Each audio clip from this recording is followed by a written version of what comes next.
السلام عليكم واهلا وسهلا بيكم. وحشتوني كتير جدا جدا. سامحوني اني بغيب عنكم، بس صدقوني انا بغيب عشان ارجع بالشديد. الحلقة اللي هنتكلم فيها النهاردة انا جاية عشان افهمكم التيت والشريط، النهية من الاخر، عشان في هلك صحة وفي كلام كتير وفي قنوات كتير طالعة، سامحوني في اللفظ، بتحلب الترند. يعني اي حاجة بيطلعوا يعملوا عنها حلقة لها، مثلا بتطلع تتكلم على القبض على بوبا اللدغة او مكة مكة، اسامي يعني اكيد حضراتكم ما تعرفوش مين الناس دي اصلا. فهو المحتوى كله بيبقى عبارة عن مين بوبا اللدغة واتمسكت وهي معاها مخدرات وان هي بتسيء للذوق العام. فين القضية الأساسية بتاعة تجارة الأعضاء؟ فين حق أطفالنا؟ فين الكلام ده كله؟ ليه كل ده اختفى في وسط الترندات؟ اتلخمنا بكل شوية القبض على فلانة وعلانة وقبض على مش عارفة مين. بقى هو ده المحتوى؟ فين بقى القضية الأساسية؟ احنا النهاردة هنتكلم عن كل ده. الناس بقى اللي بتاخد أدوية للضغط أو السكر، هدوا أعصابكم كده عشان الدنيا مش مستاهلة، وخصوصا لما اقول لحضراتكم على الحقيقة النهاردة كاملة. وفروا صحتكم ويلا بينا نبتدي ونشوف هنتكلم عن ايه. خبر القبض على وفاء عامر، اي حد هتلاقوه كاتب المنشور ده القبض على وفاء عامر ما تصدقوهوش.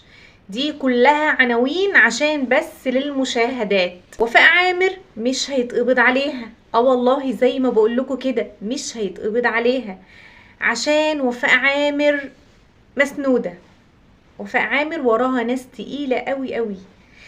شوفوا التسجيل ده ونرجع تاني. عليكي عايزه منك ايه؟ هي مش عايزه مني حاجه، هي مش عايزه من ناس كتير، بس هي نقت اعلى واحده في المنطقه بتاعت السوشيال ميديا. في التيك توك دي انا اكبر نجمه على التيك توك، وعلى فكره ما بدخلش مع اي حد وما بظهرش كتير الا لما بيبقى عندي حاله زي حاله علي محمد دوشين، بنجمع له حاجه مش موجوده في مصر. انا شفت بنجمع له ده 150 مليون جنيه. التسجيل ده وفاء عامر بتقول ان هي من التقال قوي على التيك توك، اكبر واحدة على التيك توك، وتعتبر هي وليلى الشبح المتحكمين في التيك توك. وانا يعتبر قلت المعلومة دي قبل كده.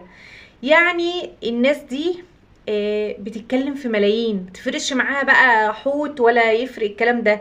في الفيديو اللي انت سمعتوه قالت ان هي بتلم 150 مليون للراجل الغلبان. طب انا هسأل سؤال لحضراتكم ومش انا اللي هرد عليه، انا هستنى الرد من حضراتكم في التعليقات. انهي مواطن فقير غلبان حياته تسوى 150 مليون؟ بالعقل كده، حياة ايه لا تسوى 150 مليون؟ ردوا عليا، بلاش انا اللي اتكلم، عشان انا كل كلمة بتكلمها لازم بيطلع لي اي حد في التعليقات يا كدابة، ما عندكش مصداقية، اي كلام بيتقال اي كلام بيتقال وخلاص. وفاء عامر مسنودة من ليلى مقلد، اللي هي يعني وراها ناس تقيلة جدا. مين بقى ليلى مقلد؟ ليلى مقلد انا اتكلمت عنها قبل كده وهنتكلم عنها تاني دلوقتي. تعالوا بقى نشوف مين ليلى مقلد. تعالوا نشوف الفيديو ده ونرجع تاني. بجد يعني شكرا لأستاذة ليلى اللي هي دايما واقفة وبتعمل حاجات جميلة للمجتمع، وربنا نفع بها الله ونفع بها المجتمع. ليلى مقلد بتاعة سويسرا. ليلى مقلد عضوة في مجلس الشعب، زي ما بقول لكم كده عضوة في مجلس الشعب، يعني معاها حصانة، يعني عمرها ما هتتحبس، عمرها ما هيتم القبض عليها. يعني هي لو راكبة عربيتها ومعدية على كمين ومعاها ممنوعات، معاها اي حاجة، مش هيتقال لها ولا هتحاسب ايه اللي معاكي ده ولا ايه ده. او حتى معاها واحد في العربية ومفضية كل اعضائه، محدش هيقول لها انت عاملة فيه ايه او فين اعضاء الراجل ده، يعني مش هتتحاسب، يعني محدش هيسألها. هي دي الحصانة، هي مع حصان محدش هيسألها. هي بتسند وفاء عامر، وفاء عامر وراها ناس تقيلة، وراها ليلى مقلد، يعني كل الناس دي مش هيتقبض عليها. المحامي بتاع مروة طلع وقال الكلام ده على لسانه هو، طلع وقال ان تم استغلال مروة وتسليط الضوء عليها عشان تفضح الناس دي، عشان يتاخد منهم فلوسهم اللي كسبوها من اللايفات. وتصدير كل ممتلكاتهم، الملايين بقى. يعني سوزي الأردنية 15 مليون، شاكر مش عارفة 10 مليون و10 فدادين ومش عارفة وفيلا وحاجات كتير قوي كده، ومداهم 65 مليون. الناس دي عملت فلوس جامدة جدا، فكل القصة دي اتعملت عشان الناس دي يتاخد منها فلوسها. لكن حتة تجارة الأعضاء دي خلاص، يعني كل سنة وانتوا طيبين، بطلوا بقى ايه تهروا وتمكتوا في نفسكم كده، عشان كل المواضيع دي هيتطرمخ عليها. كل التيك توكرز اللي اتقبض عليهم دول بس هيتاخد منهم ممتلكاتهم كلها وقرصة ودن صغيرة كده وهيخرجوا. كل بقى الكلام الكتير اللي داير على القنوات وكل شوية يطلعوا بخبر فلانة الفلانية اتقبض عليها، مش عارفة ايه اتقبض عليها. هي دي الاخبار؟ طب فين القضية الاساسية اللي احنا بنتكلم عليها بتاعة تجارة الاعضاء؟ فين اولادنا اللي كلهم راحوا؟ الطفل محمد خالد، كل الناس دي خلاص كده اتنست وراحت. المذيعة بسمة وهبة عملت حلقة من نار، الحلقة بجد كانت حلوة جدا، اتكلمت على تجارة الأعضاء واتكلمت على بقى ليلى مقلد واتكلمت على كل الناس دي وعلى إبراهيم الطوخي، وليه يعني كلهم بيموتوا بيشتكوا من شكوى واحدة وهي بطنهم. في النهاية عايزة أقول لكل القنوات خلاص بقى كفاية، يعني يا تتكلموا في الحق يا ما تتكلموش. مش كل شوية عشان المشاهدات ونشد الناس نكتب عناوين ومش عارفة القبض على مين والقبض على وفاء عامر، لان كل الكلام ده فيستك، مفيش الكلام ده ومش هيحصل.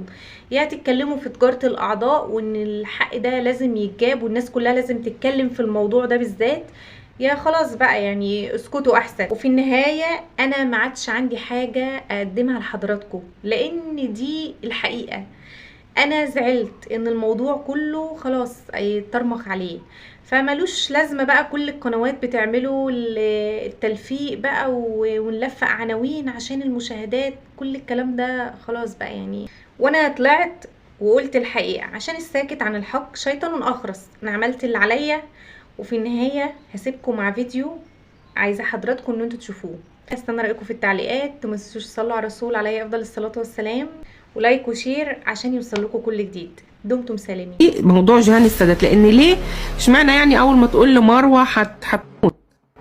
حاجه التانية اللي راحت قالت لمروه انت بنت مبارك كانت ساميه زين العابدين. مين بقى ساميه زين العابدين دي؟ مرات عادل رجائي، اللي هو كان عارف ان مروه بنت مبارك لانه كان لواء، لا كان عقيد او حاجه يعني، كان في الجيش، هو اسمه عادل رجائي واتقتل، بس كان سايب السر مع مراته ساميه زين العابدين. فراحت قالت لها يا مروه انت بنت مبارك، واكدت لها على كده. وده ضابط جيش، مش ضابط في داخليه عشان تقولوا عرف ازاي، ده ضابط جيش. وتم كل واحد يبحث، وقالوا لواء الثوره هو اللي اكد، ما حصلش. وساميه زين العابدين دي معروفه كويس جدا برضو. فاتقالت وقالوا اتقالت بكورونا وده ما حصلش. فاذا كل واحد بيقول لمروه انت بنت مبارك عشان لما تعمل الضجه دي ما يطلعوش ويشهدوا. طب هم عرفوا منين انها هتعمل الضجه دي؟ ده بقى الكلام اللي هوضحه بعد كده. بعد كده بقى والاهم اللي انا سمعته بودني بقى، يعني مروه حكت القصص دي صح، انا بقى اللي سمعته بودني وشفته قدام عيني. في واحد ممثل على البرنامج هنا، ممكن يكون اسمه احمد شو، انا مش فاكره اسمه بالظبط، بس هو ممثل قديم. قالت لي ده كان حتى مره طلع مع ايمان الطوخي او كده او في حاجه، يعني ممثل قديم.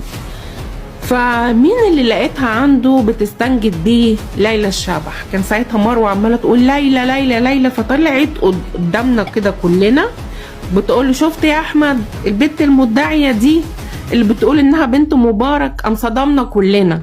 انا ما سجلتش ده، بس كان معاها هي تسجيل بالكلام ده. قال لها على فكره مروه بنت مبارك. قالت له ازاي يعني؟ قال لها ما في شخصيه كبيره جدا في الدوله قالت لي ان مروه بنت مبارك. قالت له هو مين ده؟ قال لها الله يرحمه، هو بنت مبارك اتقتل، مش الله يرحمه يعني اتقتل. فالكلام ده انا سمعته بودني، مش مثلا مروه حكيته لما قالت جيهان وقالت ساميه، لا ده قدام الناس كلها وفي لايف اكد لها ان مروه بنت مبارك، وان الراجل اللي عارف الكلام ده وقال له اكد له اتقتل. اذا هنا في حاجه بقى، لا احنا بقى مين اللي بيقتل ومين اللي ليه السلطه القويه دي ان هو يقتل ويقتل ظباط كمان. هتقول ليه؟ لان هي اللعبه كده ابيض واسود.